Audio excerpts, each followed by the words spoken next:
So hey guys, good morning sa inyo. So ayan, update nga tayo dito sa ating YouTube channel kung ano nga ba yung ating pinagkakaabalahan kung bakit hindi nga tayo nag-upload ng video. So ayan, na-miss ko kayo.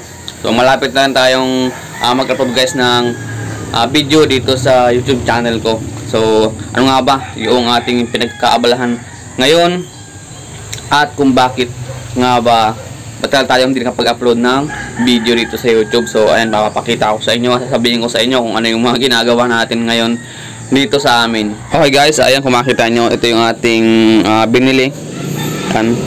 So ito ay binili natin sa bayan, tapos sa online. Ayan.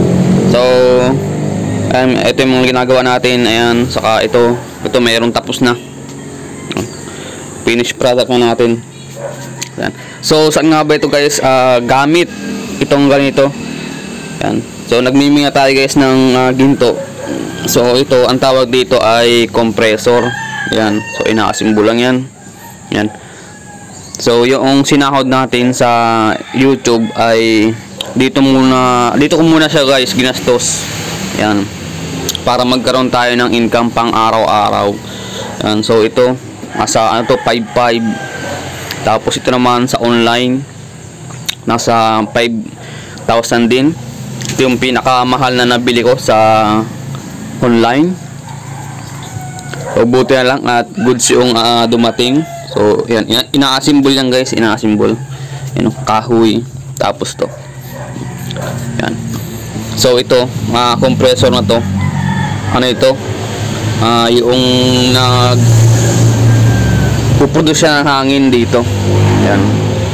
So meron pa pala yung tangke. Nakalimutan kong pakita sa inyo. So kukunin natin yung tangke. So ayun guys, so kinuha ko na yung tangke.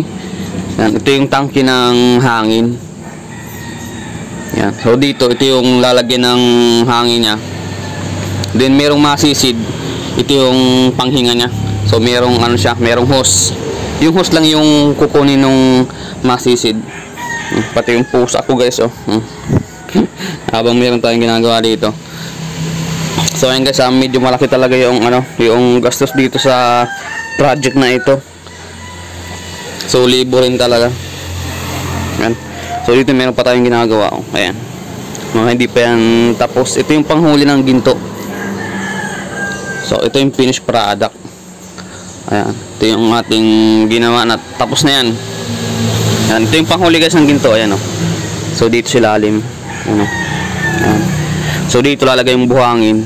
Tapos dito may screen siya na plastic para matibay. Yan. Tapos pag binuhusan mo ng tubig siya ay yung mga maliit na buhangin masiseparate yung mga bato. May iwan dito yung mga malalaki. Mga buhangin dito pupunta. Tapos yung ginto dito rin mahuhuli yung ginto dyan. Yan. Ayun. So itong ginagawa natin to, inuutay-utay ko ito guys na gawin kapag gabi. Yan, pang overtime paggawa natin dito. So ayan, medyo makalat yung bahay dahil meron pang ibang ginagawa.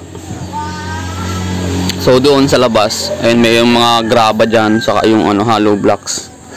Tapos doon yung buhangin. So yan ay hinahakot natin. Ginagawa doon sa bahay nung ginagawang bahay nung kuya ko doon sa taas. Yan. So ito guys yung update dito sa probinsya namin. Ito yung ginagawa ko. So yan, panghanap buhay. So ayun guys, yun lang ma-update ko ngayon sa inyo dito sa aking YouTube channel. So abang-abang na lang kayo guys dahil malapit na nga tayo mag-upload ng video. At abangan nyo kung saan tayo magiginto dito sa probinsya namin. So masaya yun dahil maghanap tayo ng ginto. So maganda din ang presyuhan ngayon ng ginto dito sa amin.